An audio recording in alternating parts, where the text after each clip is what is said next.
The story should be familiar to everyone. A man driving late at night picks up a hitchhiker in a white dress. She says she needs to get home and he agrees, but when they pass by the local cemetery, she vanishes.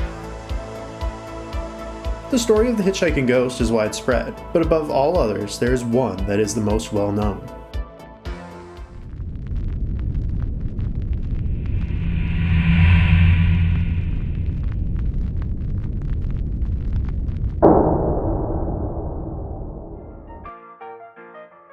An empty dirt field is all that's left of the O. Henry Ballroom, otherwise known as the Willowbrook Ballroom.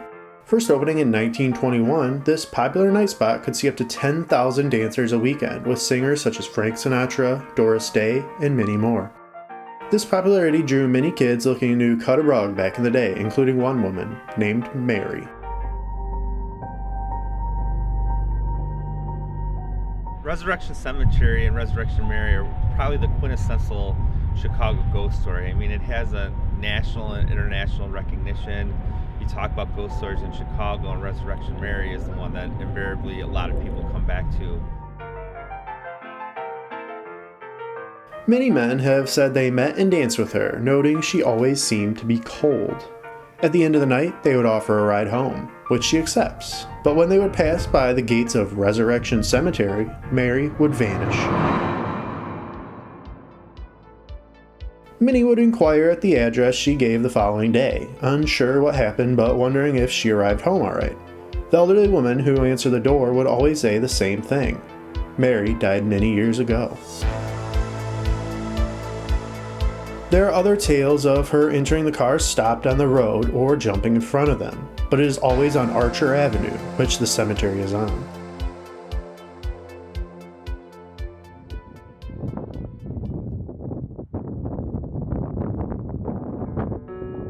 Sitting on 510 acres, Resurrection Cemetery opened in 1904.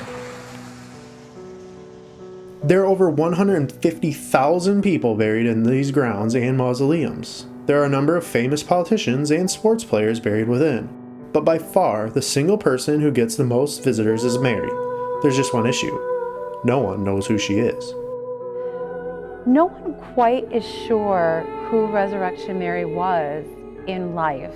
There are a number of versions of the story that attempt to connect the ghost to one or another young woman that lived and died in Chicago, usually in the 1920s or 30s.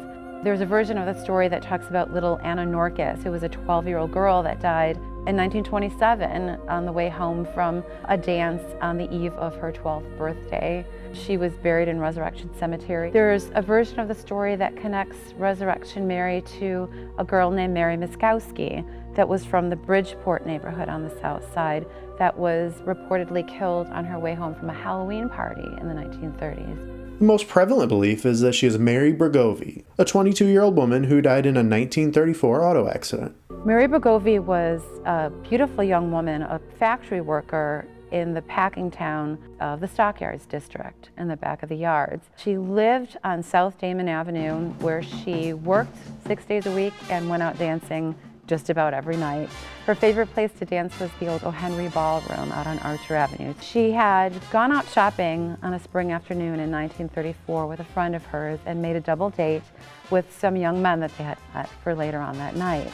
That night, they went out dancing at the Willowbrook Ballroom, and at the end of the evening, about 1:30 in the morning, when the ballrooms closed, Mary still wanted to dance as usual. So she begged her escort to take them into the city where some of the nightclubs were open later.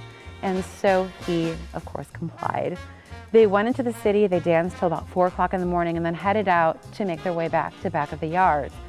Well, as they were leaving the loop, the car they were driving in got into a deadly accident. The car struck one of the support beams of the Lake Street elevated train structure.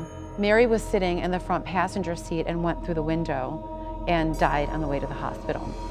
She was buried at Resurrection Cemetery a few days later, and a few days after the burial, visitors to the cemetery began to report to the cemetery management that they were seeing a young woman dressed in a party dress with no shoes on, wandering around that section of the cemetery where Mary had been recently buried. We begin our trek to the location that Mary is said to be buried, finally arriving at section MM and began looking for her.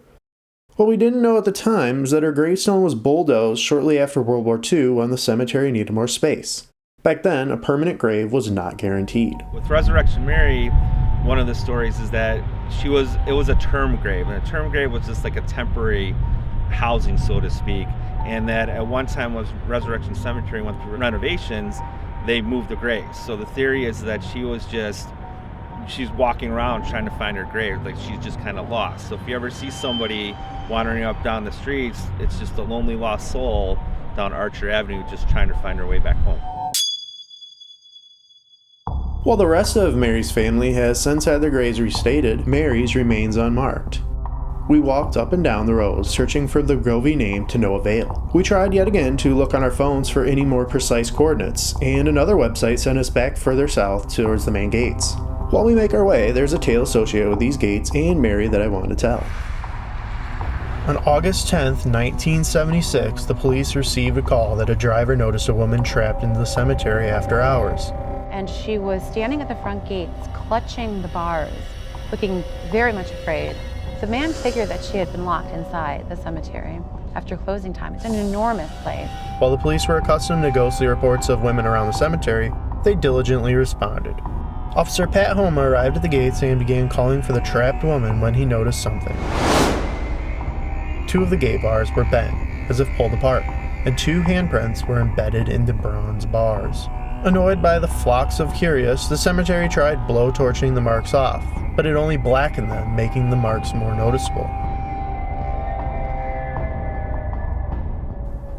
Back to the group, we arrived at the new coordinates and began searching yet again. Still no luck. It had now begun to rain, and the group was a bit over finding Mary. Besides, there's one problem with Mary Bergovie being the ghost. Not only was her hair brown, unlike the blonde mentioned in the sightings, but she was killed in downtown Chicago, which is nowhere near the ballroom or Archer Avenue.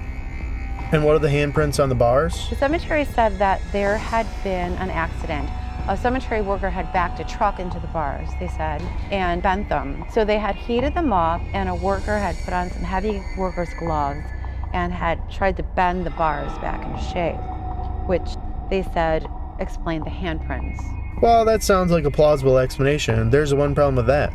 By all reports, until the bars were repainted over 20 years later, the black burns remained. By rights, the bronze should have reoxidized eventually to the green coloring as the rest of them. I worked with steel and with torches and stuff like that, and I've seen steel get red hot where you could actually bend steel, but I never seen where you could actually leave fingerprints in it.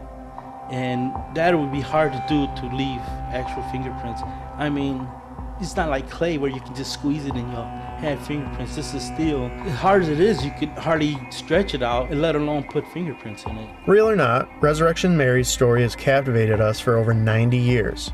She's appeared in numerous documentaries, including Unsolved Mysteries and the Travel Channel. And she even has 3 horror films based on her legend. When we hear about ghost stories, we usually hear about someone seeing a wispy form across the room or a shadowy figure in the corner. The stories of Resurrection Mary are never of that nature. Whenever someone encounters her, she is as real as can be. Resurrection Mary's story should be given a lot more credence than other ghost stories around Chicago, just for the fact that there are so many good witnesses that are out there. And there are people who, when you interview them, they just have the tiniest facts down. It was early morning, Sunday of 23rd of August, 1980, around 1 o'clock, between 1 and 1:30. I looked over to the right through the passenger window and looked at her, and she was wearing a white gown, which was very interestingly embroidered. It was really nice, beautiful gown. I believe in her. I believe she is there. While the sightings of her ghost slowed down into the 1990s, it is unlikely she is gone for good. So if you ever find yourself in the area of Archer Avenue at night, watch out for hitchhikers.